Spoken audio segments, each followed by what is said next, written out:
Have you ever wondered where you should price things on an auction, or what pricing strategy you should have when listing something for sale, or where what you could do to make somebody take notice of a sale that you're running, or how you could use AI? We all hear about it all the time.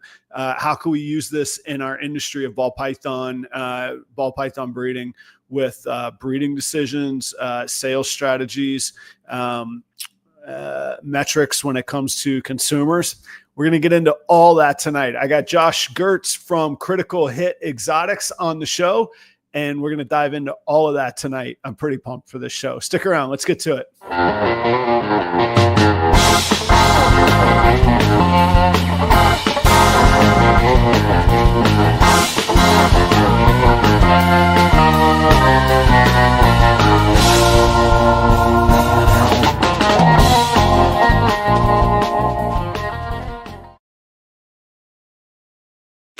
What's going on, everybody? I hope that you're doing well. I'm doing well. Life is starting to feel, I don't want to say normal, because that's just like tempting the fates, right? But things are going pretty well. The car wash has come together. The new facility is doing well. I just cut my first promo reel from the new facility today, so I'm pretty excited for that. Life is good. You can see I do still have some racks behind me, but over the course of the rest of breeding season, those will slowly move. Everything else is out. It's just it's a ring light, it's a camera. This is a laptop, the camera, and those two racks, and everything else down here. The sink is gone. Everything is just an empty room otherwise. So eventually this will become the new studio space, and I'll spruce it up a little bit. But I hope that you're doing well. Excuse me. Tonight we have Josh Gertz on the show from Critical Hit Exotics. And if you haven't met Josh, that's okay. And if you're not exactly sure what all I'm talking about that we're going to get into, it's okay, because I'm not either. But I'm always fascinated by game theory. If you think of like classic games, whether it be chess, Risk, take your pick, Dungeons and Dragons, there's a theory behind it, and I think I'm probably misrepresenting some of this, but it centers around what happens when you put somebody else in a position to do a certain thing. What are the payoffs? When do you do certain things? How do you leverage different things? And these theories are used in international relations, war, military. Big corporate companies put this stuff to use. Why not us? And Girtz works in this field. He's also very well versed in AI, and I've had the pleasure of getting to know him in the Patreon. And he has shared some of his, I'm going to call them AI bots, but I think they're just called GPTs, but I'll learn. I don't know. I'm kind of a dummy on this stuff. I like using AI, but I feel like I'm just scraping the surface. He sends these things out to gather data and information and all of that stuff. So stick around. And he's he's a really easy guy to hang out with too. So Josh will be up in just a second. Couple announcements. ProperRoyals.com is up to date. I got all the pictures and everything updated. And I'm saying that as I'm saying this live. I need to sync everything, so the animals are up there, but the pictures might not be yet. But I'll sync them shortly. If you're watching on the replay, you're going to be able to see everything that you want to. I just mentioned Patreon. I don't mention it all that often, but we have an awesome community there, and there's a whole lot of knowledge being shared. And the one thing I love about this industry is that almost everybody in the industry is an expert in something other than snakes. So we learn tons from each other. But even in the world of snakes, it's a great place to do business. It's a great place to make relationships. There's a whole library of videos of Patreon only content that I put out and put on there. It starts at $7 a month. So there's a $7 tier, and that gets you access to the group chat and the whole library of information. And then there's another tier that's $35 a month, exactly the same experience, except your $35 turns into store credit. I eat the Patreon fees. You put in $35, I give you $35 in, I don't know, Proper Royals cash or whatever you want to call it. So if you like this show, you might like the Patreon. So consider it something to think about. And I will say, whether it's Proper Royals Patreon or some of the many other great options, it's literally one of the best investments I think somebody can make if you really want to take a stab at even this being like a profitable hustle. Like, like the connections you make and the networking and the sales opportunities. There's many snakes that never make it to market because they don't make it out of these small group chats and these group, what do you call them? Group texts or whatever it is. So check that out. I hope to see you there. Feel free to message me with any information. If you don't know what I'm talking about, go to patreon.com, patreon.com. And you can search for Proper Royals. And if you're not familiar with that, it's going to open a whole new world for you. Can of worms, as they say. Lots coming up on the horizon. I am just about to kick off a 10 or 12 week period of just madness. But before I get lost in all the dates and all the stops, EPIC, the Exotic Pet Industry Conference that we put on, this will be the second time this year that we're putting this on, that is coming together. The website, epic.live, is now live and accurate for the fall session. We don't have all the final bookings done. Not all the final decisions have been made, but the website is live for the fall session. And that fall session will be September 27th. And I'm going to have, excuse me, I get all excited and run out of breath. I'm going to have Craig from Bash Coder on. I'm not sure if it's going to be next week or the week after. I think it's going to be the week after, so we really, truly have everything ironed out. But Craig is the mastermind behind Epic. I've been fortunate enough to be able to work on this project both times now. So Craig will be on in the next week or two, and we will unveil everything. We've got a few hidden secrets that won't be on the website quite yet. So, but mark your calendar, September 27th. That is a Saturday, and it'll be in the afternoon all day. So it's convenient on the East Coast and the West Coast, and then you'll still be able to get out for the evening and have a good time that Saturday. That's part of everything that I have going on. I hope to see you out somewhere. I have a fun stretch of time coming up. September 13th and 14th, I'll be in Toronto at the CRBE. And speaking of Patreon and the perks, I've got a couple tickets that I can give away to that Toronto show. They'll go to the Patreon first, as do all the snakes and the offerings. If nobody there can use it, then we'll do a giveaway or we'll do something on that. But I'll be there broadcasting live with Chris Eaton of the Fat Man Nation. We'll be doing marathons on Saturday and Sunday. We'll start when the show starts, and we won't turn off the cameras until the end of the show. So make sure you check that out. If you're going to be in Toronto, come hang out. I want to see you there. September 28th, I will be in Sioux Falls, South Dakota. That's the day after the Epic Conference. Then the very next weekend, October 5th, I'll be in Minnesota, in Minneapolis at the Cold Blooded Expos show. The very following weekend, that is going to be 3 weekends in a row. I'm on the road. I'll be at Tinley the very following weekend. I get a weekend off. Then the 25th of October, I'll be in Fargo, North Dakota. Then the very next day, Sunday the 26th, I'll be back in Hastings, Minnesota, vending.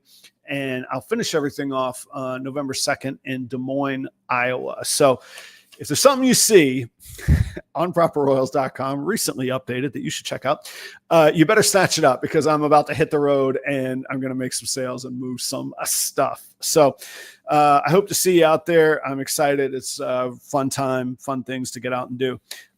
You locals, a lot of people always ask me about this. If you want to see me playing music, the alter ego of Adam and Proper Royals, I'll be performing this Saturday night, Labor Day weekend. I mean, you got 2 days to recover, so that might be the perfect time. Saturday night, 5:30 to 9 o'clock at Egan Arms Pub in Egan, Minnesota. That is just south of the cities. And on a personal note, those of y'all that have been following along, the new branded car wash sign was delivered. Hometown Shine is about to be official. It will get mounted this week, and I'll probably share it in the stories or whatever. I don't want to throw off like people that have started following me and they're like, what is this car wash sign? But I'll put it in the stories and stuff like that. So I'm pretty excited. I got to say, I'm a little bit proud of it too. So I'm looking forward to it. As I said earlier, I got Josh Gertz here tonight. Those of y'all in the audience, thanks for being here. A whole lot of local folks, Minnesotans, but we also got Kike in the audience, man. I hope that you're doing well, Kike, and I hope you're holding down, keeping everybody in line down there in South Florida and Homestead, man. I miss it. There's those of y'all that don't know, if you're ever in Homestead and you go, why should I care about Homestead? As you head south, first off, Kike's there. You got to go see him. Second, as you head south on US 1, like 7 or 8 blocks, maybe 7/10 of a mile to a mile to the west, out of Florida City, just before you get to Florida City, there's the world's greatest fruit stand. It's called Robert Is Here. And if you're like, what is Adam talking about on fruit stands? Google Robert Is Here fruit stand. It's fantastic. They have all these exotic animals. They have this petting zoo. They have the greatest fruit market that I've ever been to, because that area is the closest farm region to the tropics that we have in the United States. And they have amazing fruit there.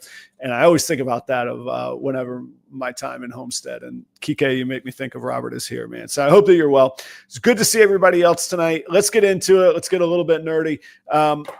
I got the chance to meet Josh and hang out a little bit out at the Colorado AARPE show. He also has his own podcast with Trevor Schneider of Ball Labs, a emeritus of the Proper Royals family. Trevor, he advertised with me for a very long time.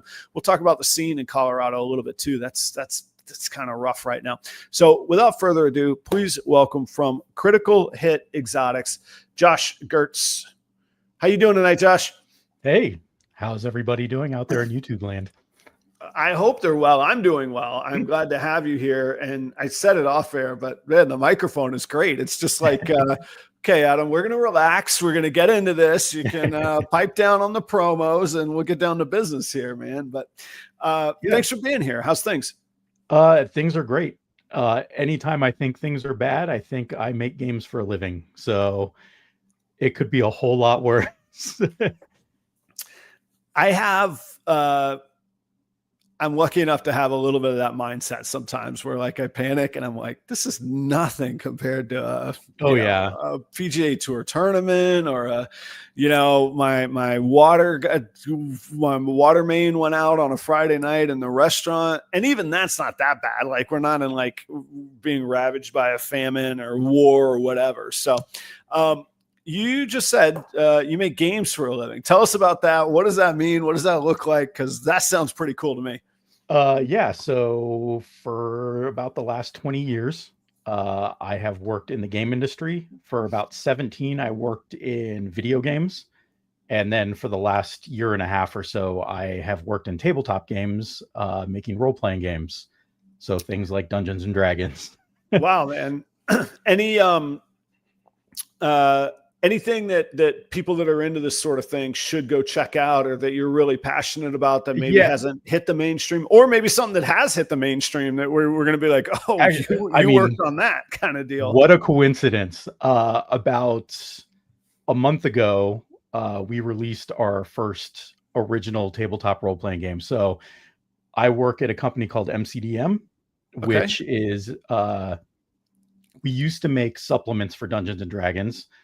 Dungeons and Dragons had a big controversy about 2 years ago where their licensing was going to affect all the creators that were creating content for their game. And so a lot of companies went out and decided to make their own thing. So some of the larger streamers that stream games like Critical Role, they went out and made their own games. We decided to make ours. So it just came out. If you go to mcdmproductions.com, if you're into tabletop role-playing games and want to play something a little different than Dungeons and Dragons, you can go check out Draw Steel. Draw Steel. Now, that's an interesting strategic point that you were just talking about in and of itself. Dungeons and Dragons, like I have to admit, I never played it. I know about the 12-sided die from the Weezer song, and that's about it. I have to admit, but I have a very slim understanding of it. But one thing that's always struck me is it's always really about community and creativity. Yep. It feels like them making a conscious decision to try and make it proprietary via licensing sort of goes against their sweet spot. Yeah, like what kind of what's the strategy there? There's a long history there. So if you go back to the 70s, 80s, and 90s, they didn't have licensing. Right. People made products that were compatible, but they couldn't brand it. They couldn't say it was for Dungeons and Dragons. When they came out with their third edition, they actually were at the forefront of like, no, we're going to do this open gaming license where anybody can use our property to make content, and they can say, you know, it's Dungeons and Dragons compatible. And there's a lot of stuff you have to do, and there's certain things that they protect that is unique to them that they don't want people using. But as long as you follow those rules, you can make content, say, hey, we're a Dungeons and Dragons adventure, we're a Dungeons and Dragons supplement. And over the course from like 2000 to now, you know, Hasbro's gotten a little tighter with their control over the IP, their intellectual property. And they started changing to where like they get a percentage of everything where they never did it before. So it's a royalty. It becomes almost a royalty play then. Yeah. So it went from like, we're not open to we're completely open to now we're going to regulate after 20 some odd years of it being opened, and people threw a fit. Yeah. Well, you disrupt a community. That's what'll happen. Like that's, it's interesting to me because I see from an outsider, again, I haven't played this, so I'm not familiar with it, but I see parallels to our own communities that we see, and sort of allegiances or preferences on a good day, bad day. It could be tribalism, you know, in our community. I can only imagine what that was like in that gaming community. Yeah. A lot of people that really support, and their livelihood, they built businesses and built their livelihood on the promise that they would have this license available. And then all of a sudden it sounded, they stepped back what they were going to do. But I think, you know, some damage has been done because, you know, you have to think in the back of your head, they could just change it at any time. Right. And that's the case with anything. And Jeremy at Ball Stars, yes, I play a lot of Path of Exile. Just throw that out there real quick. Jeremy is a cool local here in the Twin Cities greater metro area. I'm out of the loop on some of these things, so I'm not familiar with really any of these. But go ahead. One of our on-staff artists, Nick, he actually does concept art for Grinding Gear Games that makes Path of Exile. Oh, okay. Well, so yeah, it's super nerdy stuff. You can see behind me my collection of board games. So yeah. Let me ask you this. So what's like maybe two answers, one for yourself and one for like the masses. What's like the sweet spot of a game that, sure, it takes a little bit of effort to get your head around. You want it more than just, you know, Yahtzee throwing dice and hoping, you know, keeping track of what you roll, but you don't want it to be sort of a lifestyle commitment. So maybe a 2-3 hour session, and there's a beginning and there's an end and there's an outcome. What's a really like a great sweet spot game that really can showcase some theory or give you many different strategic opportunities, et cetera? A great entry-level game for people, I would go Dominion. Okay. It's a card game, quick, and they call it ABC. You take an action, you buy a card, and you clean up everything that you've played. The whole goal is just getting to a point where you can buy victory cards, because once a stack of victory cards or 3 piles of cards are gone, the game ends and whoever has the most victories wins. There's a ton of cards, and you only pick 10 of them to play in every game. So every game is going to be different, because there might be 35 cards in the set, and you're only going to pick 10 of them to play, and they all have different interactions with each other. So it's a good entry level. It's easy to learn, but then the strategy gets complex the more you play it, and you start thinking like, oh, if I do this, then I can buy 2 of those next turn. Yeah. Is there it sounds like a lot of things in life, the best things are like simple and attainable. at their core and at their entry. But then the best things can get incredibly nuanced and incredibly, if every 10 deck is different out of a 35 set, I'm sure there's math somewhere that can tell us how many possibilities, but that's a hell of a lot of possibilities and uncertainty and variable. Yep. And then there's like 10 expansions that add, 350 more cards to that you can mix in. Oh, wow. Okay. If you really like it, then you can expand that. That's a good, like 2 to 4 player game. If you have a lot of people that you're playing with and you're going party game, I would do Codenames. Okay. Codenames is just fun. And it plays as teams where one person gives clues for words that are on the board. And so you might go like Revolver 2, which means there are 2 words on this board related to the word revolver. And your team has to figure out which ones those are. But one of those words is going to be the assassin, and if someone on your team picks the assassin, game's over, you lose. That game I've actually played, and I went from pretty decent to a few drinks in going, I've lost what lingo and jargon we're allowed to use and not use, and I was saying things I wasn't supposed to or allowed to. And I was like, that one. Yeah, but it's a fun party game. That's part of the fun of it, though. And like we were saying, like I learned and understood how to play it pretty quick. Actually, it was attainable.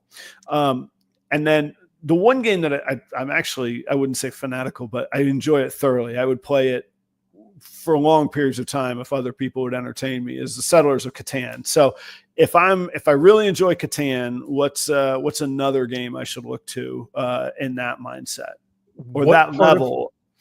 What part of Catan do you like? Do you like the building or the negotiation? I'm going to give you a different answer. I like in Catan that there are at least 3 different paths to victory. You can come up with a good plan and you can execute it and things go your way and you see the resources and you make it happen. That's always fun and that's fulfilling.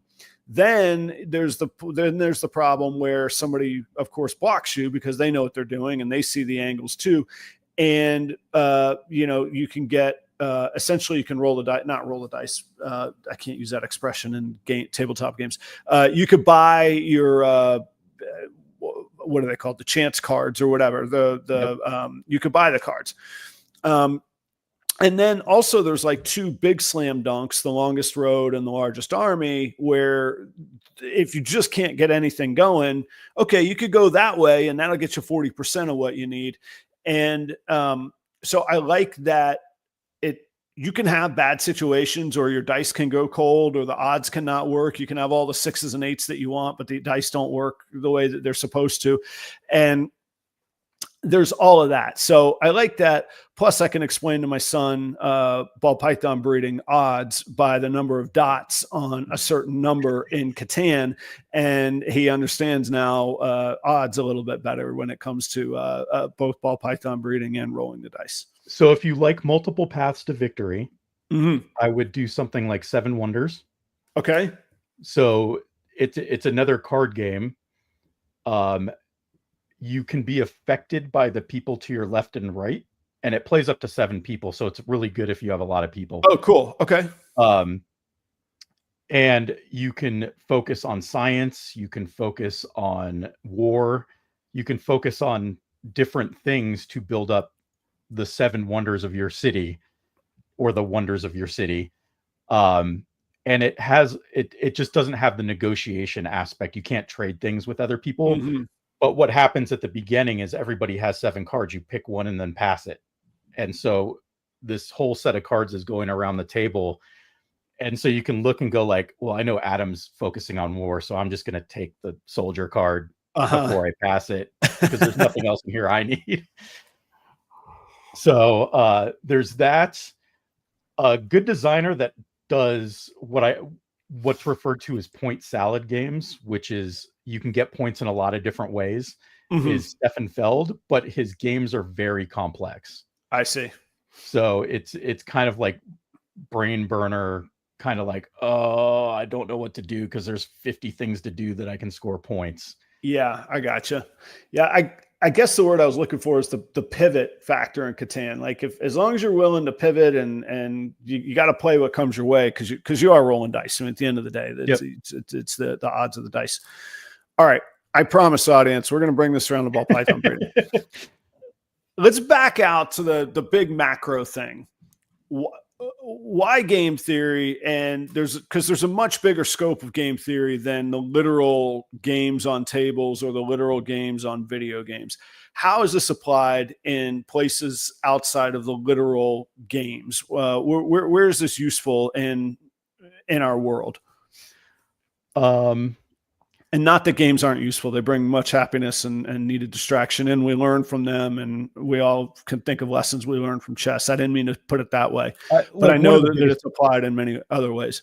One of the biggest benefits of games is it pushes technology, and we get all this cool stuff because they initially make it for games, but then the broader audience gets to use it. Really good point. I mean, and that's crossed over to pop culture. I mean, there's music hits that come from video game features. Yeah, I mean, the Mandalorian is made in Unreal Engine, which is a game engine. Okay. It's so in video games, if you were to make your own game, games cost a ton of money to make. Tens of millions of dollars without a marketing budget. And one of the ways that you can save is by licensing an engine that is all the technology that you need to make your game in a box. Oh, wow. Okay. So it renders the graphics for you. It has certain scripting that you can use for the logic for your game. Very simplified version of what an engine is. And it's gotten so the graphics rendering in it has gotten so advanced that most of the CG scenes in The Mandalorian are done in Unreal Engine. And what they are able to do in real time is shoot a clip and be able to see it rendered with all their special effects on the fly right then. Wow.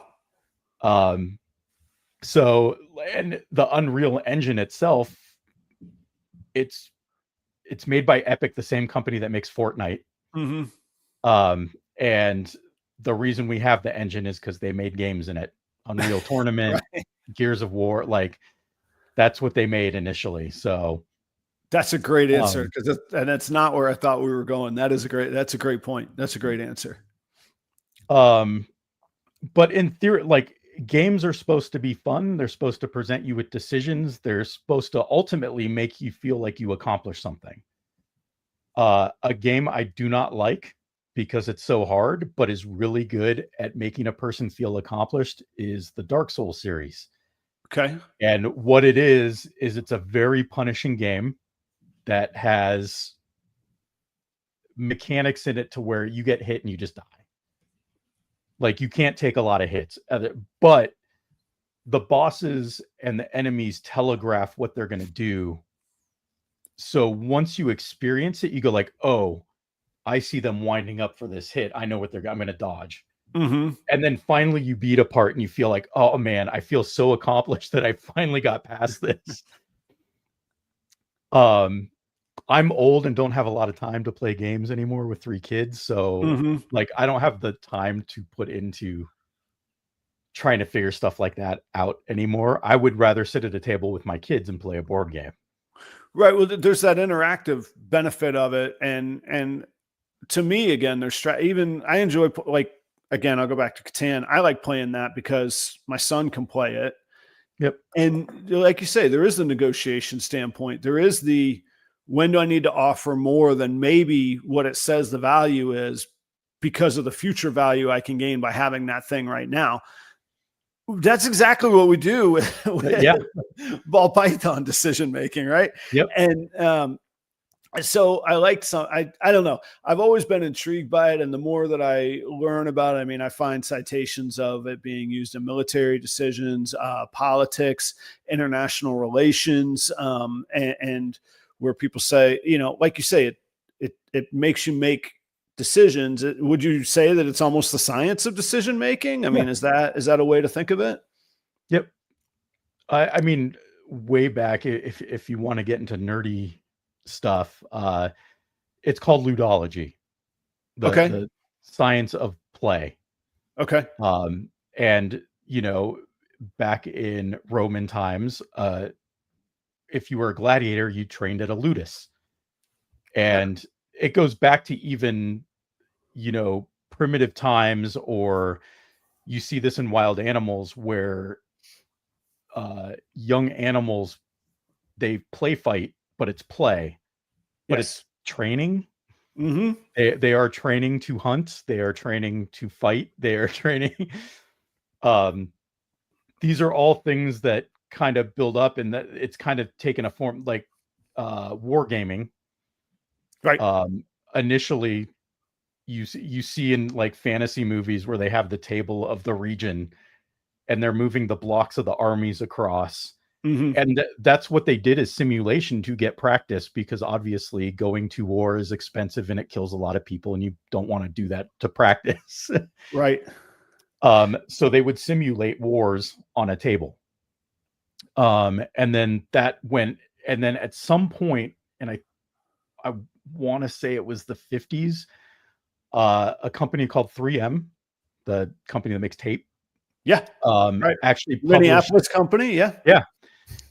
They actually published a set of bookshelf games that you could take. They looked like books that you could leave as display things, and they came out almost like a vinyl record, and Right. you'd pop them open. But they started that with war simulation games, so people could do it at home.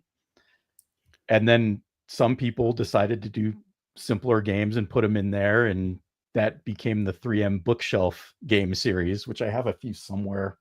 Nice. Just for the history of games. Most of them are not great compared to what comes out today, but there's a few really good ones. Like Sid Saxon was a designer during that era who's made some really good games that some people may have heard of, like Can't Stop, Montage,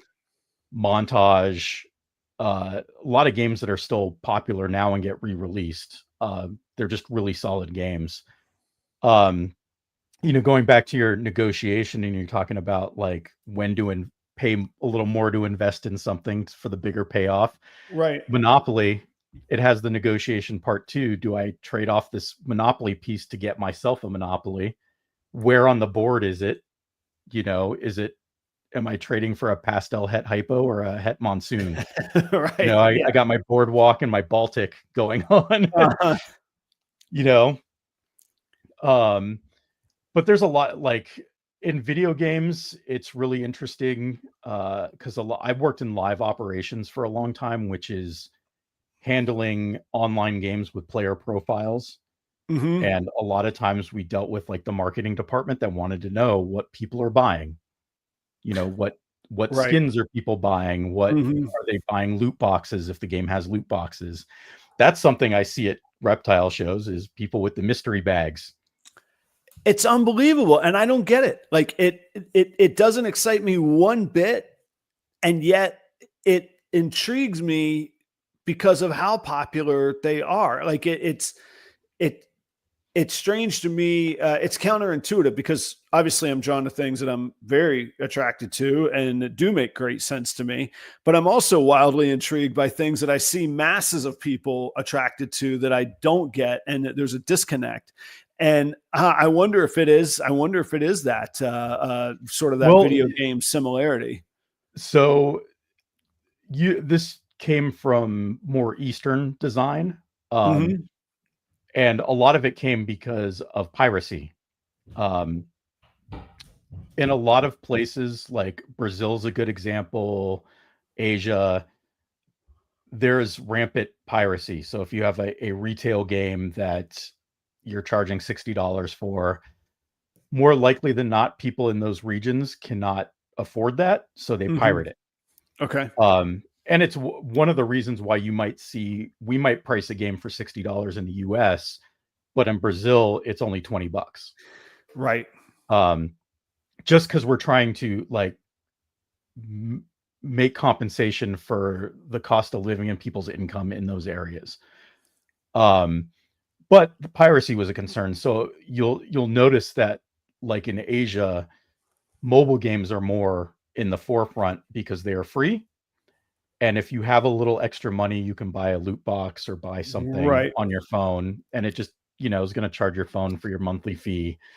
And then there's ways you can get bonuses from like intermediaries that you run the game through and stuff like that. But overall, really, it's just like the excitement of being able to open a box to see if you got something that is worth more than you paid for it. And like philosophically, we know, I'm not talking in the video game world because I'm guessing trinket code A doesn't cost any more than trinket code B, C, D, or F, all of which you may or may not get in the box. But in our world, we know that this only works if the guy or girl making these loot boxes basically is getting over on at least the majority of the people buying it, because then otherwise it doesn't make sense to do. Is that right? Am I saying that? So it's the limited opportunity to go after it, right? How we would have handled it in games is trinket A, B, and C probably have different values. Like, even though it doesn't cost me anymore to make the skin that you could win in black or red, I know black is going to be sought after more. So I might make its rarity higher. So this only pops up 10% of the time. Didn't cost me anything more to make it, but everybody wants the black outfit, right? Yeah. And then, there are some things that cost a lot. Maybe the super rare thing is the thing that also it's the black outfit, but there's also fire effects on it, right? Right. Yeah. And people are just going to open those boxes hoping to get that thing.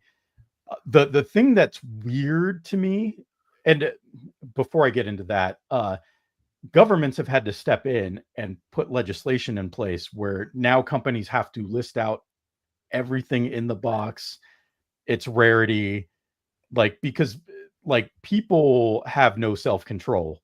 Yeah, right. Well, I mean, yeah, because then there's the gambling aspect of it as well, which there's some overlap there. The mystery boxes hinge on, though, the price of the thing. The price of the mystery box has to be cheaper than the price of the thing, because otherwise you would just go buy the thing, right? This is where I'm so curious about the animal mystery boxes, is because one is these things have a value, and me making a skin and making a black, red, pink color is no cost whatsoever. Right. Little to no cost. So me putting it in the box and making the box 50 cents or $1, it doesn't matter. People are going to open them until they get the chase thing that they want. And you can put safeguards in place. Like, if you buy 10 of these, you're guaranteed to get an ultra rare thing. Okay. You can't do that with the snakes. Right. and the trade-off for the breeder is, if you put the thing in there, but you don't sell enough of the mystery boxes, then you're losing it, and you should have just sold the thing for its price, right? Yep. Especially and I know we've talked about this before.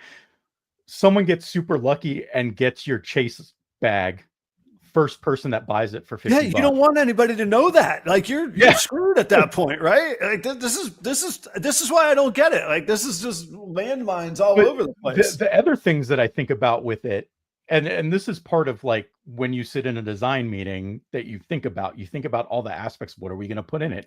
Do you think people are going to feel bad if they get these things? Do we want to just reuse stuff from previous patches? Or do we need to make all new stuff? And how much is that going to cost versus how many people we think are going to buy these boxes? So this is all the stuff we think about. The two things that I think about is, one, the people that are buying the snakes as a mystery or a gecko or whatever, the mystery animal concept is, let's say I'm just a person buying a pet, and I'm going to go up and buy a mystery bag for $100. I may get something better, I may not, but I can also just go buy a normal for $30 at someone's table and save myself some money. But what happens if, as a person that's buying a pet, and this is my only animal, it's my first animal, What if I get something I don't like? Right. Like, what is that person doing with that pet at that point? Yeah, we have the whole ethics of a live animal. Right. This isn't a piece of code that we go, This well, is, I lost 50 cents on the code today. Young males at a game company have a white elephant. We actually had a rule about this after this happened. Somebody bought somebody a tarantula as a white elephant gift. And of course, the person that got it was a person that's terrified of spiders. Yeah, and doesn't want it, right? So then we had the rule at the office for white elephants: nothing living. Right? Yeah. Right. And so what does that person do with the animal? Let's say the other person that might be buying a mystery box would be a breeder that's trying to find a deal. Right. And again, same thing. What happens if I get something in a project I'm not working? Yeah. What do I do with that animal? Now, for the person selling the bag, that's a good deal because I'm basically wholesaling my animals to another breeder that maybe is going to resell them. But again, what are the ethics thing here with live animals? Like that, ultimately, it's why when I look at some of this stuff and it doesn't translate well to live animals and what we do. Right. Yeah. There's a fantasy fake world to the game. That's the beauty of the games. There's an escapism into non-reality, whereas we're in reality here. Go ahead. I think I cut you off there. No, I mean, that's the mystery boxes I do not get. No, that's not true. I get them. I don't think people, and this is true even in people like other companies in the game industry, is they don't sit down and think through what they're doing when they do it. So you'll see even in video games, people are like, man, they are nickel and diming us in this game. Because nobody really sat down and went like, hey, maybe we shouldn't do this. Oh, but this other game is doing it. It's like, yeah, but maybe it doesn't work for our game. Have we stopped to think about that? Yeah, or be ourselves or pave a different avenue or whatever it might be. So and I don't know how long this would take, so we don't have to go like super deep. Let's say hypothetically, you or me are vending at Tinley. What's a good, philosophically, we don't have to, or if you want to come up, we cook something up, we can, but philosophically, what are, and I hate to use the word trigger, what's the leverage that's going to attract buyers to come to a table, assuming we're not Justin, we're not, we don't have a $100,000 ball python on our table, because that does work, but I don't have that right now. So, and we're in a room of icons, and it's like everybody's above average. It's a screwed up place where law of averages don't work, and even if you're good, you're just lucky to be average in that room. Philosophically, what do you have to do? Philosophically, I don't have the marketing budget that Justin has. I don't have the animals that Justin has. Right. I'm just starting out. The thing that I need to do to separate myself probably in that situation, first, just at a base level, I probably wouldn't vend Tinley just because I don't feel like I'm at that level, right? I don't have the animal. Most of the stuff that I'm making that's my byproduct is pet level stuff. Right. Okay. Or use me. I am vending at Tinley, and most of what you're saying fits me exactly. So actually, I shouldn't be there, but I'm there. I think about a year ago, you tried something. I did. I had a good time. It was fun. And actually, I think you helped through I don't know. I want to necessarily attach your name to it, but you gave me some feedback on it. Talked about it. Yeah. We workshopped it in the Patreon. Yeah. I don't think you ever really followed up, though, because I kind of want to know what happened. Oh, cool. All right. Well, we'll talk about that then. So, yeah. So, and because I had met you, and I was just kind of diving into the world of these Chat GPT things, and it was like I had evolved from using them as just a faster search engine. Now I had a purpose, and I was like, man, I'm going to figure this out. So I did a little research on game theory, and the Prisoner's Dilemma, chapter 1, day 1 of our, game theory 101. And I can't remember day 2, doesn't matter. And so I plug some of this into a chat GPT thing and I give it the context. And basically what happens is it cooks up this idea. And I wanted to play on, I don't like sales because I think things have an intrinsic value. Why would I say they cost this much one day and this much another day and expect people to be equally as excited and loyal? No, they just become loyal to price. I don't like it. So I called this thing the race to the bottom. And it was because pricing, competitive pricing is just a race to the bottom. So it was this tongue-in-cheek race to the bottom. And I think what we did, and I can't remember which way it went, but actually, what's funny? Hang on one second.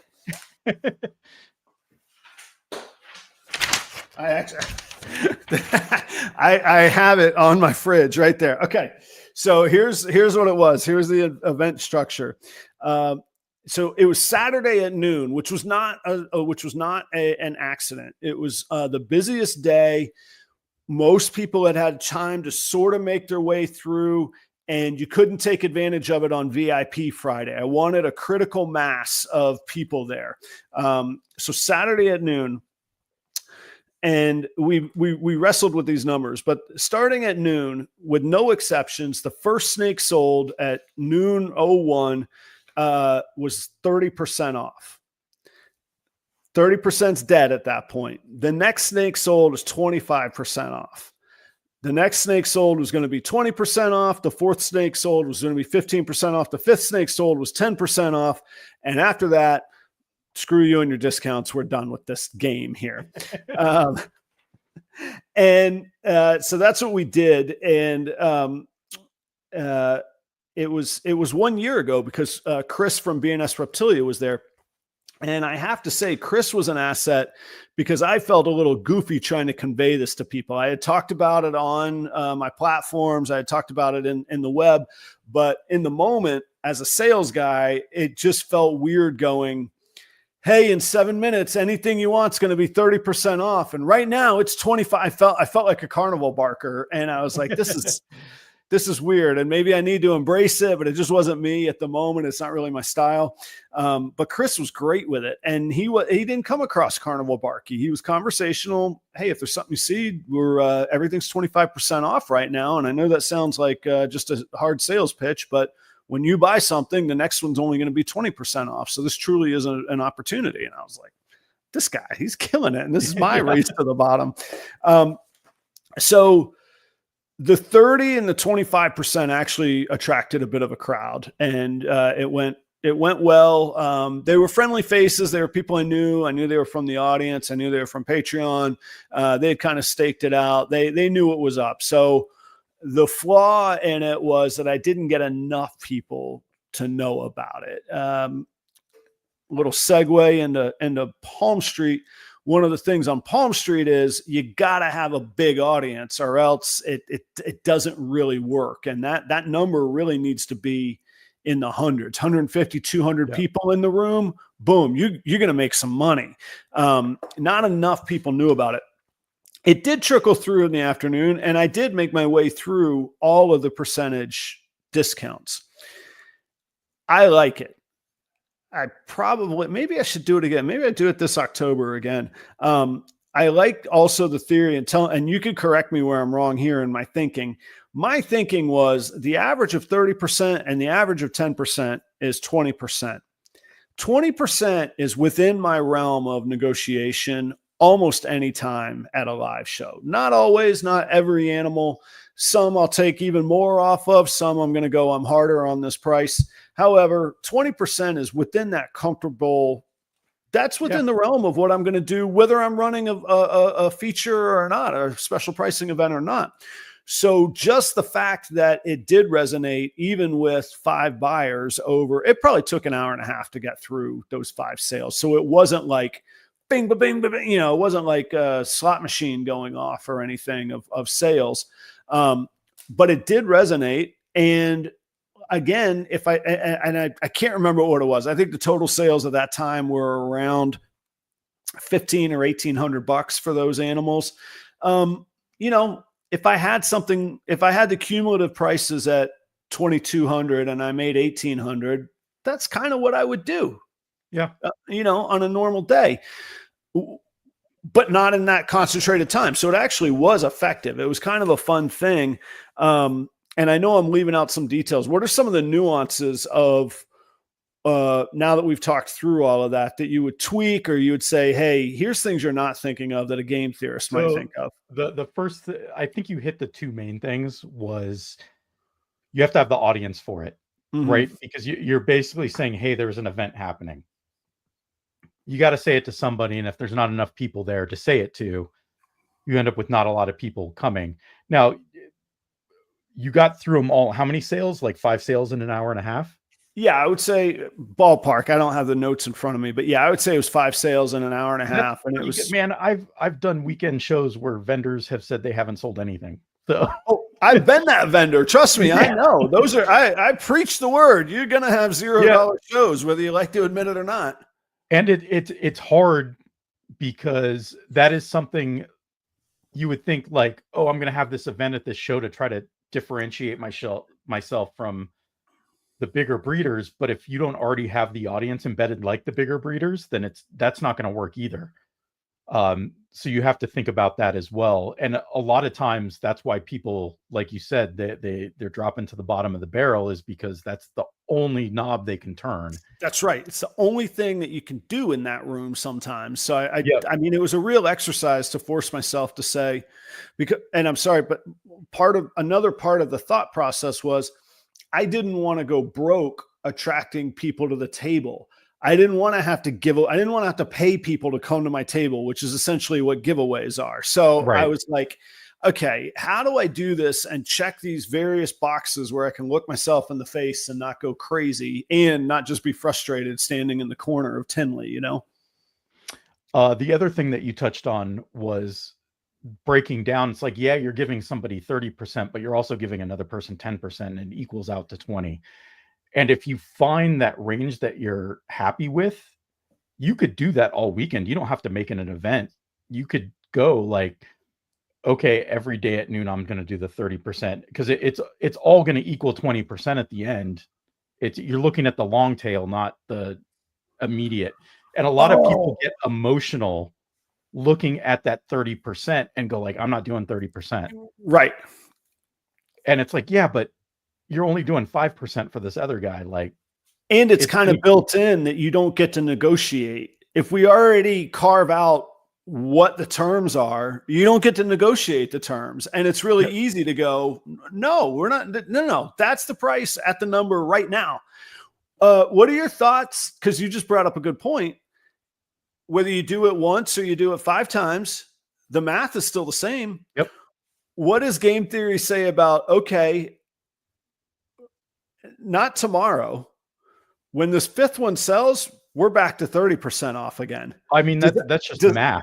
Yeah, but does it game theory? No, but does it incentivize somebody to go, well, I want this score over here at 30%. Give me that at 10% off, and I'm taking the 30 next. Yeah, I mean, that's the FOMO, right? That's the fear of missing out.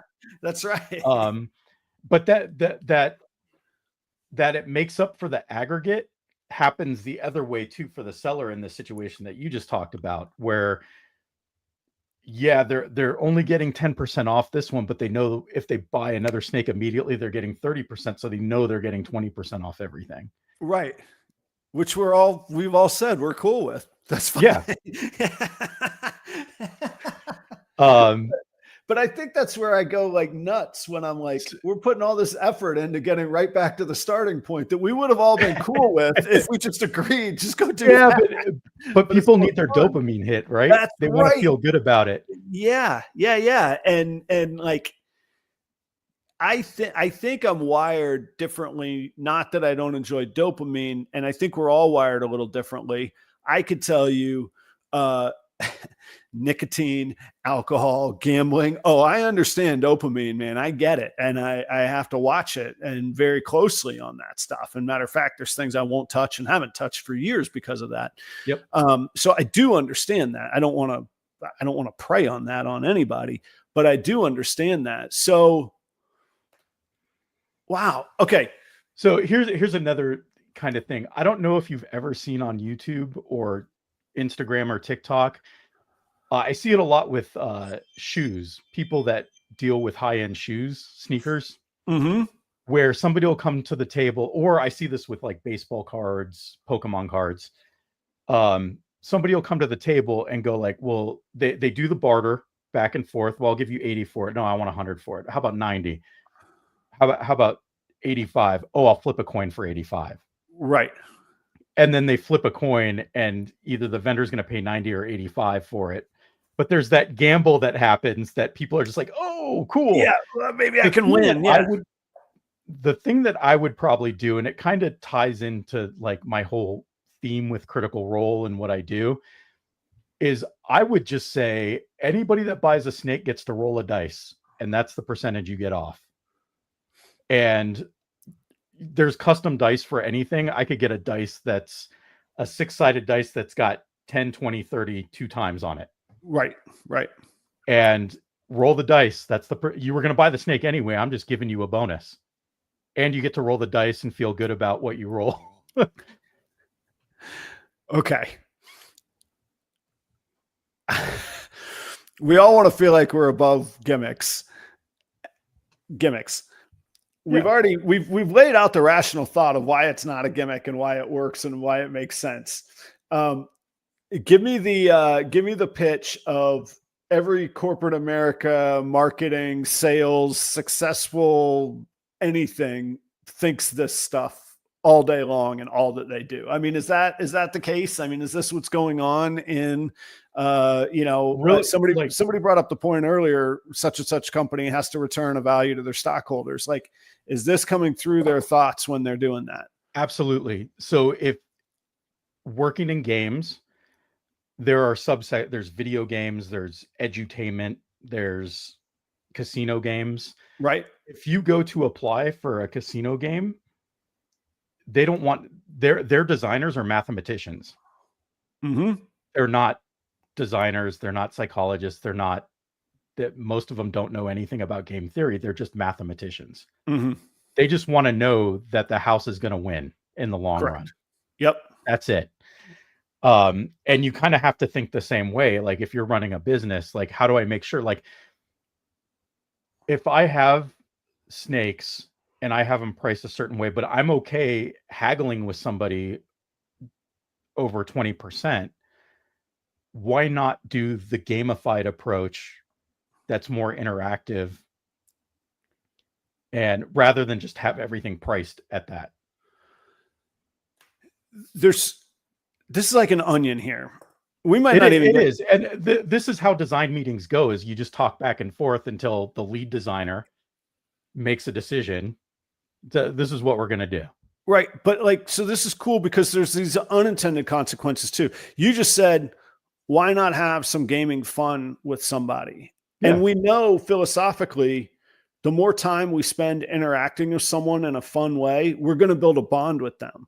Like, yes, revenue is what we want, but in a room like Tinley, gaining a bond, that's a victory over everybody else in the room, because you're going to be stuck in the memory. And then the old quote of, people won't remember what you say or what you do, but they'll remember how you make them feel. And now you've made them feel something. And that is maybe that's the argument that I've been looking for. Cause I'm like, man, I don't know. I don't want to be So I'm in the same boat as you. I don't do sales. Yeah. Like I've never done a sale on MorphMarket. I don't, at my table, I don't do sales. I've been thinking about the dice thing. Mm-hmm. Because I've been like, well, usually I barter with somebody, or they'll send me a message on MorphMarket and, it'll be reasonable.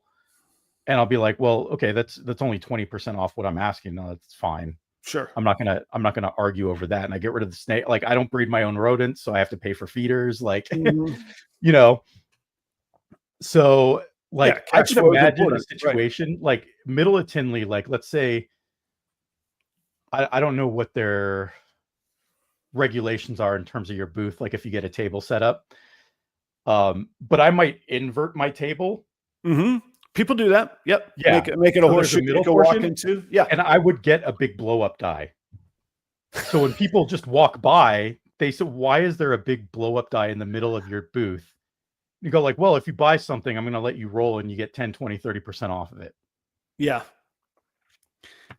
just build it right there. And So then as long as you're not a wing rod and you're nice and, which most people are, there's some exceptions. Like, it's an impression that you give that person. They go, let's go back to that dice booth. That was. yeah. And so here's what I wrestle with. And so the dice booth, I have a relatable story. When I was working at TPC Sawgrass, flagship of the PGA Tour, somebody left a very, very kind review. They had no idea what my name was. They did not put my name in the review, but they said the guy with the sideburns and the bow tie. To this day, I've lost the bow tie, but to this day, I keep the sideburns, and it's part of Gertz. You could testify. When we sat down in the green room, I have my Proper Royals t-shirt under this, and I still put my chef coat on because somebody's going to go, who's that wacko that wears the chef coat? And 4 other people are going to go, that's Adam. Proper Royals. Who had that big blow up doll? That's weird. Blow up die. That's going to end up in somebody's reel. Okay. Who had that blow up die? People are going to remember it. And so there is that value to it. And I wholeheartedly believe that years in, I have no need to continue wearing this chef coat other than I do like having my pens in the sleeve here. It's just a brand sort of thing. And it does mentally, I enjoy it. It's fun to put this on and all that. But sorry, to finish my thought, the flip side of me goes, I put a lot of work and care into the beauty and the output and the odds and the line selection and all of that kind of stuff. And I don't want, again, a gimmick. I don't want something to overshadow that. That's probably just my mind screwing with me, but it is there. That bugs me. It's why a lot of these gimmicks in video games work is people have an emotional response instead of an intellectual response. They're not thinking through the math. They're just thinking like, this made me feel good. Yeah. It's why people are dependents. Like, I don't drink because I oftentimes don't know when to say no. Right.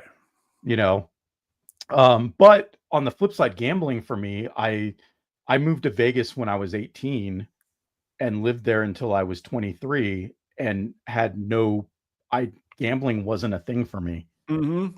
Like, I would go, I would visit my parents. They would take me out to dinner, and usually it would be a casino.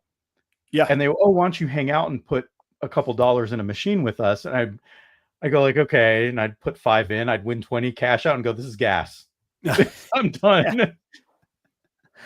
I guess there is always the psychological part of it. I went, my wife and I were on we took a honeymoon to, the honeymoon that we took was to Alaska, and it was on a cruise ship.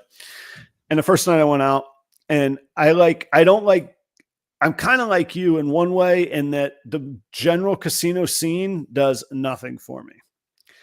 Playing Texas Hold'em does a lot for me, especially tournaments. That's what I think it's the purest form of the game. I don't even like head-to-head cash game. I want a tournament game. Anyway, it's a fun evening. I kill 4 hours, end up making $100, come back to the room. Kelly's asleep. No problem. Next morning, Adam, how'd the day go? Went great. That's got $100. To explain it. Like, I would go out and spend a bunch of, like, living in Vegas, there were concerts every night. And I would spend $30, $40 a night going to a concert, getting, at the time when I was younger, a couple drinks, going to get food afterwards. And I'd spend $100 in a night. Mm-hmm. And my parents were like, well, we spend $100 a night too, but this is the way we enjoy it. Right. It's like, cool, more power to you. Yeah, if you could stop it, it's cool. And the funny thing, though, of the matter of perception was the next day, Kelly's at the pool having a good time. I'm like, oh, I got $100 in casino money that I didn't have when I came here. Yeah. Promptly lost it. Had a great afternoon. $100 gone. Come back. She's like, how'd you do? I'm like, it's gone. She's like, you lost it? And I'm like, yeah, well, we never had it. It didn't. Yeah. It was zero. It's all net zero. And she's like, no, we did have it. When you came back last night, we had it. And now we don't. And I'm like, that's a different perspective. And I'm not saying one's right or wrong. I'm not saying anybody's stupid or smart. It's how we're seeing it there. So maybe I need to let my guard down a little bit on some of this stuff. And the fact is, like, I'm not Justin. If I was making triple visuals that the world had never seen before and that were icons and setting new standards, maybe that's one thing, but I'm not. So I may as well try and keep the lights on along the way. And when the time comes, then I guess I can reevaluate. Think of it from this perspective: is Justin produces a lot of animals, and we see the cool stuff that he posts in the like 400 so on animals that are on MorphMarket or this website. Right. But there are probably 1,000 animals that he wholesales. At least. Yeah, I take the over on that. Yeah, that's a good point too. That's a psychological point where we almost only see what we want to see, but we certainly only see what he wants to show us, and we only show each other what we want each other to see. So I know you only usually see me at shows when it's the AARPE, and usually it's because I'm behind Trevor's booth, because I'm on the wait list for my own table. But when I have a table, like at the Repticon or the Show Me show or stuff, I'm known as the dice guy. I'm the guy that has, because I sell loose dice sets. I have other stuff at my table. So like for me, making the jump to like, here's this big gimmick thing probably isn't that big of a jump. Right. Because people that go to those shows already know me as the guy that sells dice at his booth. I have dice earrings. May as well incorporate them, right? Yeah. And I've thought about doing it. I've seen people with the roulette wheels on their table. Yep. Do something similar, like a free sticker, 10% off, whatever. And again, it's if you did the math, it probably still works out in their favor. Like I would say, like with the average of 20% off, I would still say that works out in my favor because I'm now not feeding another animal. Right. And like I don't do this. Like my thanks, John. Like those were honest prices and honest discounts. Yeah. But there's nothing that says you can't inflate the price a little bit too. I've done that. If somebody wanted to do that, that can work in your favor as well. So what I've done on MorphMarket over the last year was just trying to figure out like what's the best way to price your animals. So like I started off with, I'm just going to embed shipping in my cost. Right. And say free shipping, put the little emoji on the description, and then okay. Gertz, hang on just a second. I want to tease this. This is perfect. I got to pay bills at some point, and we're down to, I need to do that, but that's what I want to come back to. I want to come back to pricing and angles on MorphMarket and auctions. And then we're going to have to do another episode on AI because I don't think we're going to get there, but that's fine. But I got to do this because I do need to make some money, and I owe this to these are great people that support us. You do it. I'm going to run care of that. Yeah, perfect. You do that, and I want to pick up MorphMarket strategy and auction strategy with you. So, guys, thanks for hanging out tonight. This is a cool show and a cool example of some of the guests that come on. And as I just said, lots of great people support Proper Royals and keep things going. Palm Street brings you a live selling platform that is different than anything out there. I'm about to release a reel probably later tonight before I go to bed, but maybe in the morning. I've already cut the promo and all that. Check it out. But ever since Palm Street came on, Proper Royals live content comes to you ad-free, uninterrupted. I don't know if you've noticed, but they've made it so that I don't have to worry about Google ads anymore. Boom. Redline shipping for all the strategy and psychology and everything that we've talked about. Service at the end of the day is still what talks to me. Redline shipping has the team to support you, has the equipment to get your animals safe from point A to point B. It's still hot out there in various places. I still check in with Redline before I ship and get their advice on animals going out. Their insurance is always great. And their team is there. You can talk to a real human. The phone number is on their website. Use the promo code PROPER5 to get yourself $5 off of your next shipping label. Speaking of service is shedtesting.com. That is Charlie Williams. He just upset the whole shed testing market. I don't know if you've noticed that. He dropped prices significantly. You can now get a 10 test panel for $85 and return the results back to you in 5 business days. Let me tell you, if Charlie says it's 5 days, he probably believes he can have it in 2 or 3 days. That is a safety net built in. You will have results that are accurate and quick back to you immediately. There's a saying that you can have better, quicker, or faster in business, but you can only have 2 out of 3. I'm telling you, Charlie just figured out better, quicker, and faster. Go check them out. Go check out the jeans that are available. And if there's something you're looking for, just touch base with him. He could have it in the works. It could be close. He could talk to you about the reliability levels and all of that. Also, Lace, Monarch, Hurricane, and Monsoon gene tests are live right now. So go check that out. You're going to get 10% off. I know you're saying, man, it was 15% off not too long ago. Yeah, that was before he dropped his prices by like 50%. You realize if you get a 10 test panel, that's $8 per test.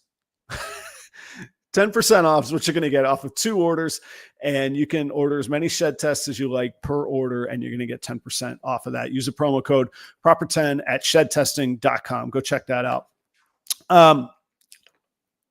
Reagan Renee, Royal Pythons. That is Charlie Ryan from New Jersey, and he is the current reigning undefeated 15 minutes of lame champion, and we've become good buddies and good friends. One of the most analytical and insightful minds in the industry, specializing in Kryptons, DG, genetic stripe, candy, pied, clowns, single, double, and triple combos ingredients.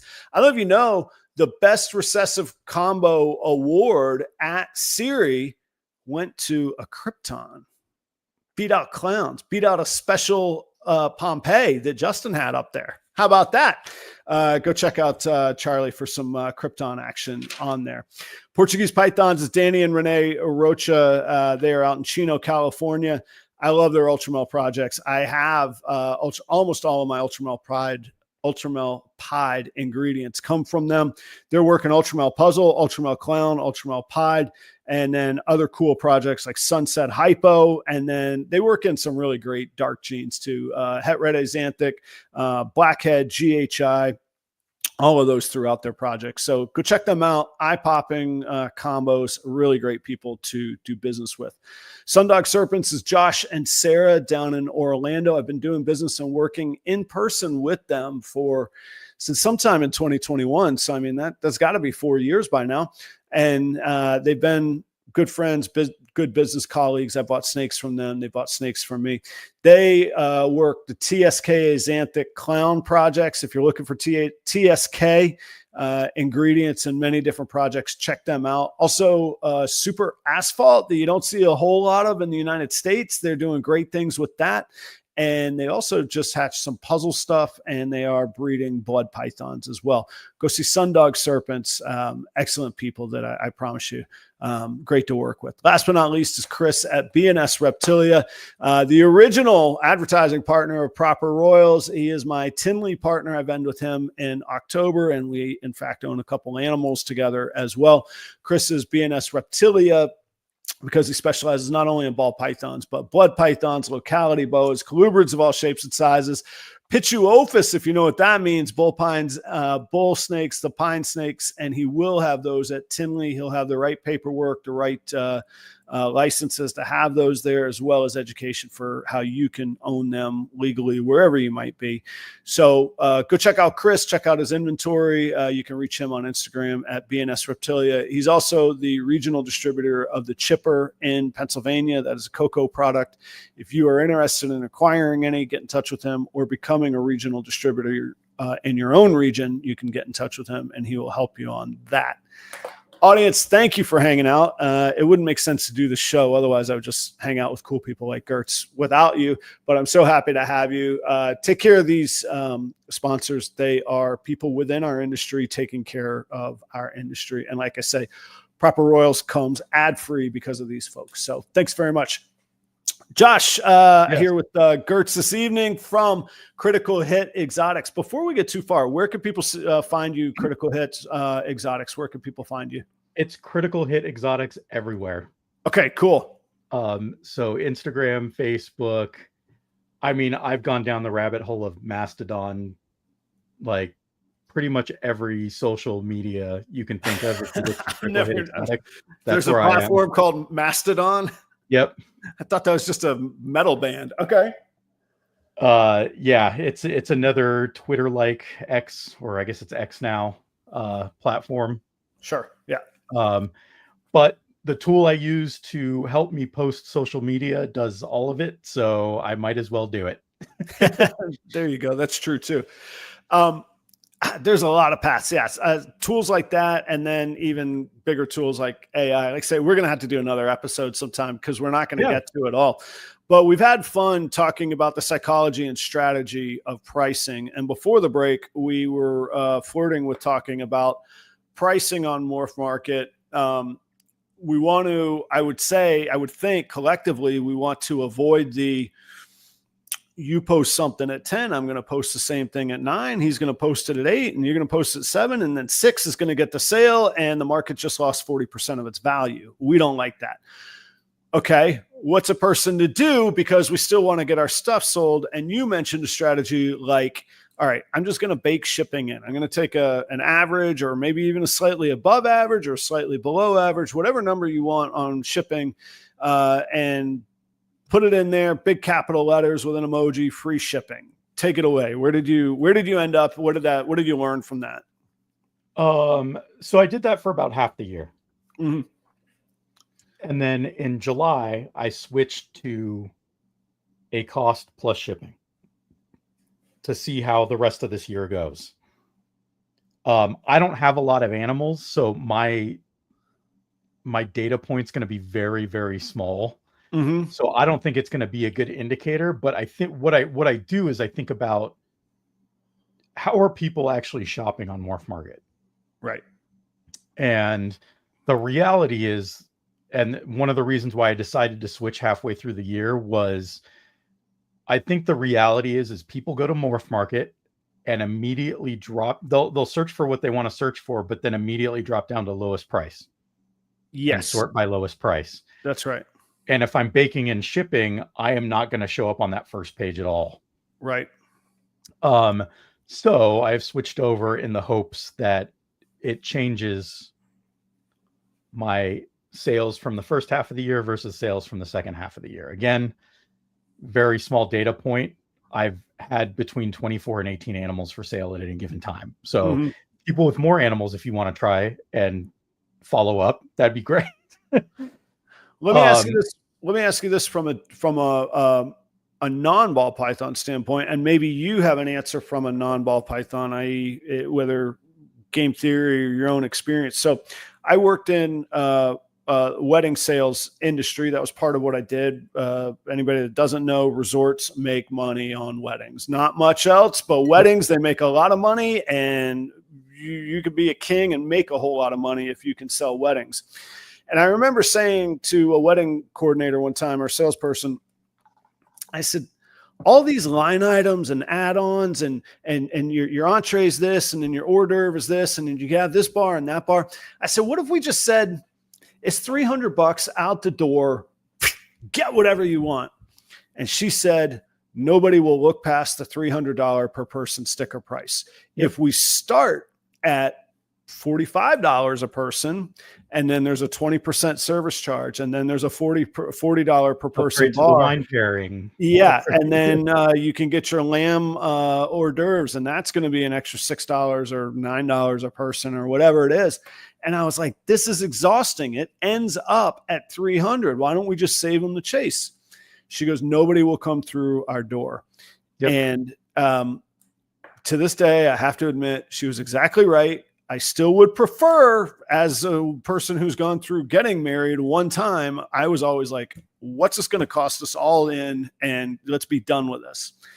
And I guess I'm just not, like I say, wired like the masses. But where do you see that pain tolerance? Because we've all heard the story, don't nickel and dime. I hate feeling nickel and dimed. So that's the one side of it. Yet the reality is, no, start at the lowest thing and just tack on kind of deal. Sorry. I'm looking at the last comment. Which one is this? Well, because Charlie's Yeah. got an amazing insight. I like Charlie's thought processes too. So he says, I search by highest price, adult female, highest price, exclude pastel, exclude sunset. But then what do you do with that information, Charlie? Gertz, carry on while we're waiting for Charlie. Yeah. Now we got the show behind the show going. So, there's not much that we can do on MorphMarket for selling an animal.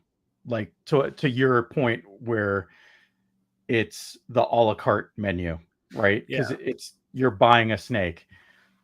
There's been a lot of talk about, the shipping wars. And I know one of your sponsors, Absolutely. Robin, I live in the same city as Robin. Yep.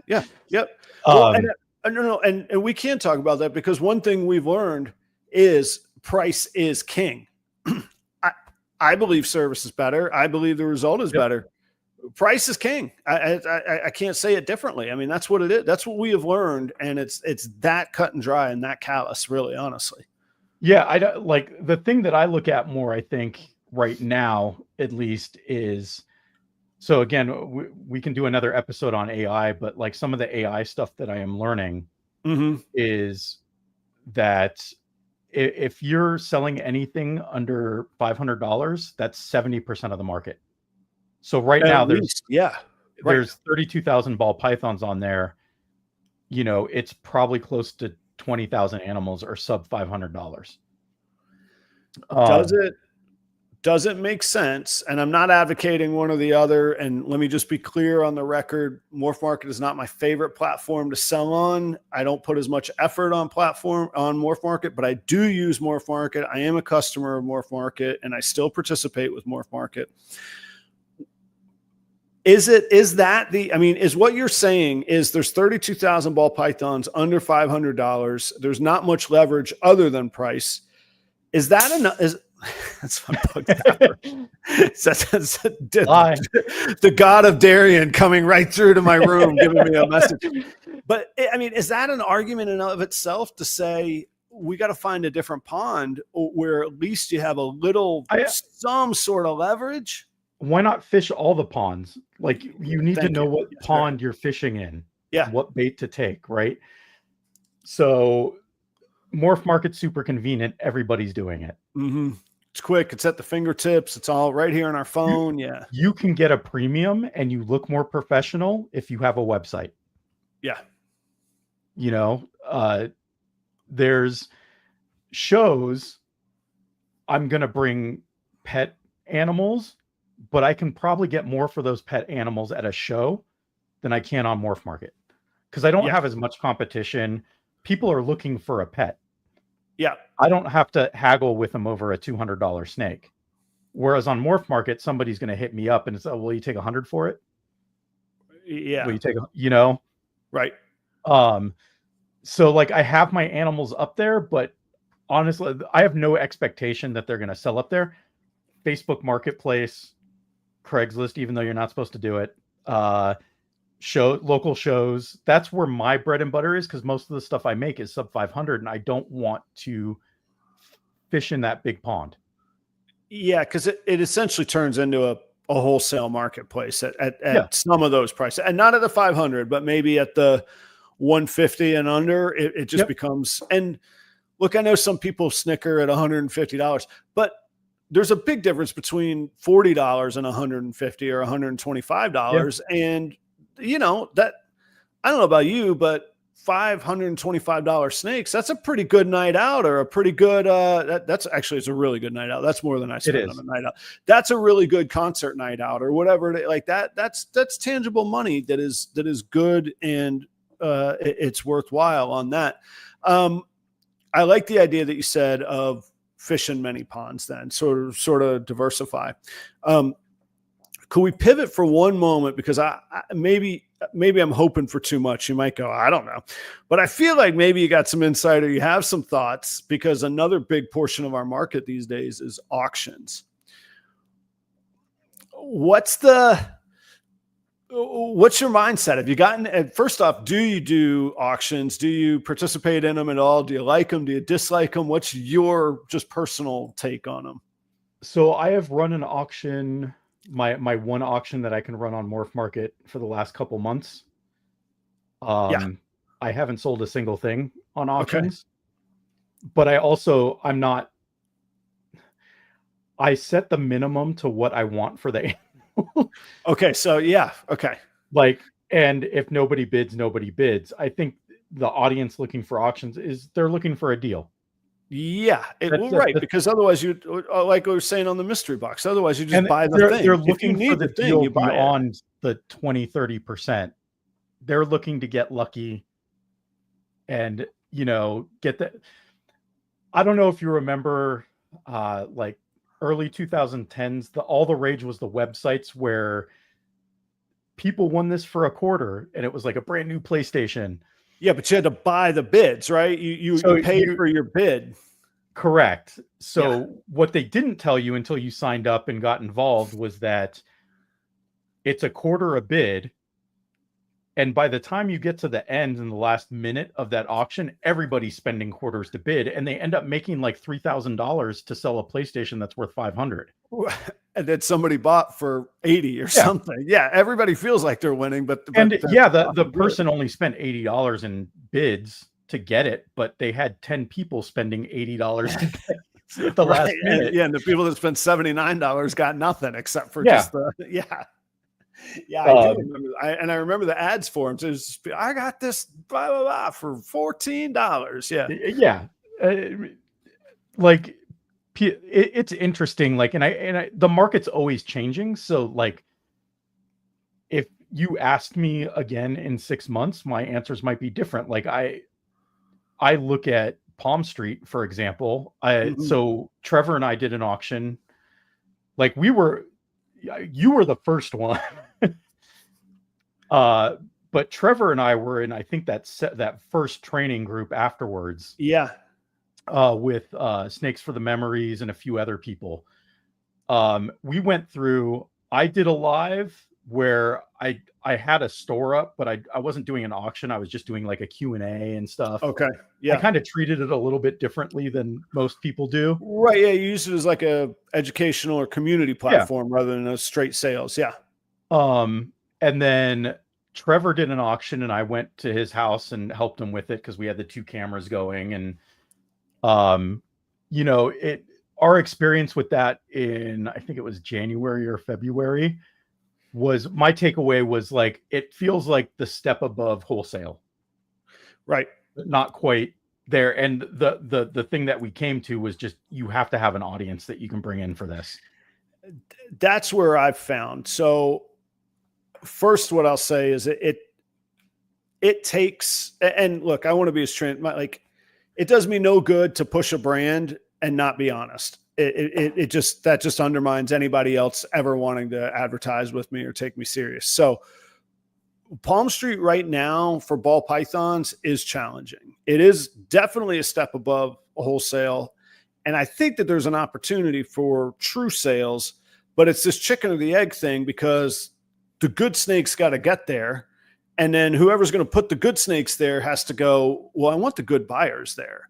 And until there's this, mindset of everything's going to be a deal that's not baked into it, it's going to be a little bit of a challenge. But that being said, one thing I found was and I actually want to do a YouTube deep dive on this.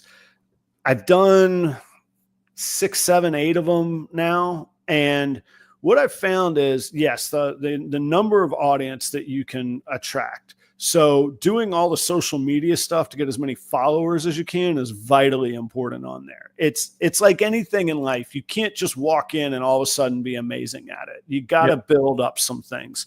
So if you could build up your followers it will advertise for you to those followers. So if you could get, I think I have 600, 700, 800 followers, somewhere like that. So there's a lot of eyeballs that my little, and they're really great about notifications, man. The notifications come up on the phone. I really, really like their platform. It's good. And it's proven across so many things.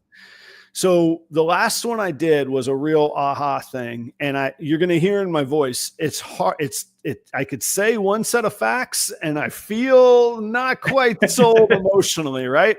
So here's the payoff. I got 336 views on my last auction. I got the highest average prices. And I told myself, if I get above, I can't remember what it was, but like 120 like notification bell things, that I would set a bunch of things at $1 starting bid, which is not Adam-like. You've heard me say, I don't like sales. I think there's an intrinsic value to what we've made. I think there's an established market to it. We don't want to drive this down. The things that I started at $1 on average sold for far higher than the things that I put the minimum bid on.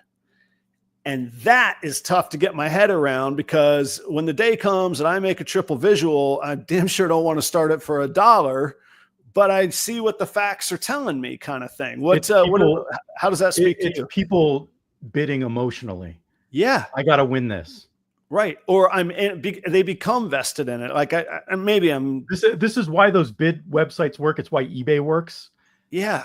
Like there've been plenty of times where I've bid on stuff on eBay where like last second somebody jumps in and it's like, no, I did it. So earlier this year, I have my 1 year, 3 year, 5 year, 8 year plan. Okay. Yeah. For my business. Like I'm a project manager by trade. So I plan everything out. I have a spreadsheet for the next, when I wrote it, it was for the next 27 years of my life so that I could try and retire when I was 52. Yeah. I mapped it out. But I know like there's a certain growth point I want to hit year over year with critical hit exotics. Mm-hmm. And I know I came up short in a few areas. So it's like, well, how do I fix it this year? Okay, I'm going to get a couple breeder ready females. Sure. They have to be I have rules. They have to be in my project. I don't want a male with pastel or spot nose, certain genes that I just don't want to pass to everything, but I'm fine with them in females. Mm-hmm. So I have all these rules for myself just to rein myself in a little bit. And I am so organized and everything with that. An animal came up for auction that fit everything that I needed. It's a Dreamsicle project animal that is also visual TSK exanthic, has GHI, which is my favorite gene. Mm-hmm. And I'm like, okay. So I had liked this animal for a while, and it was like, okay, next time I get a bonus at work, I'm going to splurge a little. Yeah. Buy a couple animals. Or if I sell stuff at a show, I'll reinvest. And so the person that was selling it threw it up for auction. And I'm like, oh man, well, maybe I can get it cheaper. Yeah, it did not go cheaper than the price I could have just bought it at. Really? It went higher, huh? It went higher. And not only that, but I already had an animal on purchase from this person. So I was thinking I was getting this whole deal.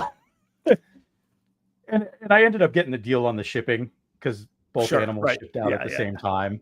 But I ended up paying like an extra $150, $200 for this animal rather than the list price that I could have just bought it at 3 days prior. Mm-hmm. And it was like, and afterwards I'm like, I feel really dirty that I did this. Right. I should have just stopped and said, no, this person could take. This auction was ending when I was taking my daughter to her guitar lesson. And my daughter had my phone bidding for me while I was driving her to her. Oh, you're just telling her, you're just like, go, go, go. Yep. Yeah. But all right. So let me play devil's advocate for a minute. Has that animal, an analogous animal to that, come up since? Because that's a pretty rare combo. It's thing if it's it hasn't. If it's an Enchi clown, that's one thing. But in this case, maybe it was worth the $150. Yeah, no, it's gonna work out, and I'm gonna get I know I will get the return on it as soon as she drops. Yeah, not worried about that at all. And I'll get the return just in the holdbacks like, because really my priority is just pushing my dreamsicle project forward, right? Yeah. And so like I'm not worried about that, but it's more of the aspect of you getting that like, no, I'm not going to lose this. Right. But would the laissez-faire economists say that was the market value of that animal in that moment? I mean, it was an unregulated, pure capitalist. Between playground, me and that little one other sandbox. person. That's right. In that moment, in that instance, right there. In that auction, was it a $1 start? Was it a minimum bid start? I think it started at $1. Like, and I just came out at like, I just threw out like $100 to start. Yeah. Like this was before they had the incremental bidding implemented. This was on Palm Street or on this was on MorphMarket.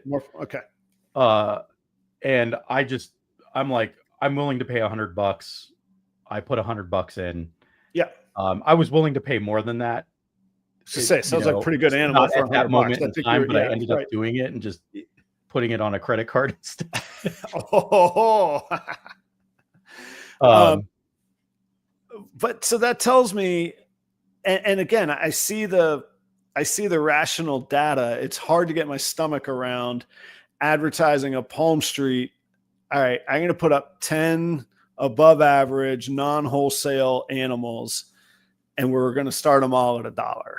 But my experience shows if I schedule the live enough ahead of time, if I advertise and push it enough, if I put the banner behind me, if I talk about it, if I get people to go, let me just see what this is, and it's $1, they get in the game and things happen. So that's what I was about to say is it's the engagement, right? Anybody's going to be engaged at $1. Yeah. And you get those first couple people, and then you get the situation that I was in where it's like, oh, there's 10 seconds, 10, 9, 8, and like, no. And then there's another 10 seconds and then another 10 seconds. Yeah. It's brilliant. It's beautiful. Like it's a cool platform. Gertz, I could talk all night, and maybe we should on another episode. I'm going to leave it there. We covered MorphMarket, we covered auctions, we covered the live sales, why game theory is useful. I love it, man. We didn't get to any of the AI stuff, which I actually feel like that's definitely on me, but I felt like what we were talking about was too good. But audience, I apologize. I don't try and do bait and switch, clickbait kind of things.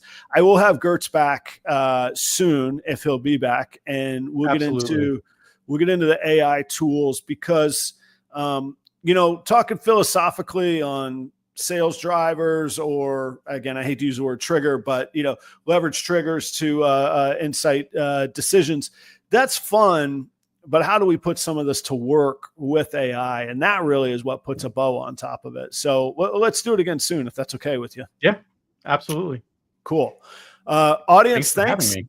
Oh, dude, this was fun. And I will wager, if I use the AI SEO stuff and I do it right, I actually think this show will perform very well over the long run is what I think. I don't know, but I like it. I can usually tell when things have been an easy conversation when I'm like, oh, I got to wrap this up and I don't want to. That means it's been a good show, So all good things. Also, we got to talk about what's going on in Colorado because that's pretty serious and scary and important. So audience, stay tuned. I don't know when we'll make this work, but sometime soon because I think it's a cool conversation. Thank you so much. I'll see you. First off, I'll see you Thursday morning and the next Tuesday night. I'll see you out on the road. Please go check out Critical Hit Exotics. That's the name of it.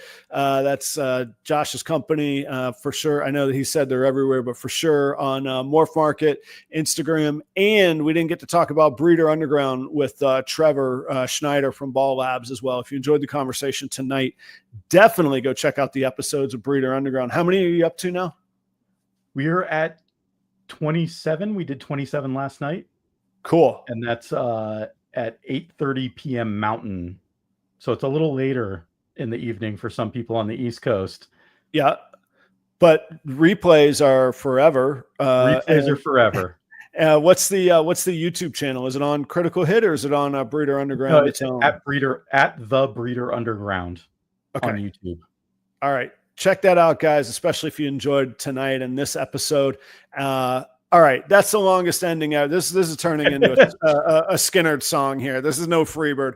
We're out of here, guys. I'll see you soon. Yeah. Thank you as always. Josh, thanks so much. Stick around just a second. Of course. See you guys.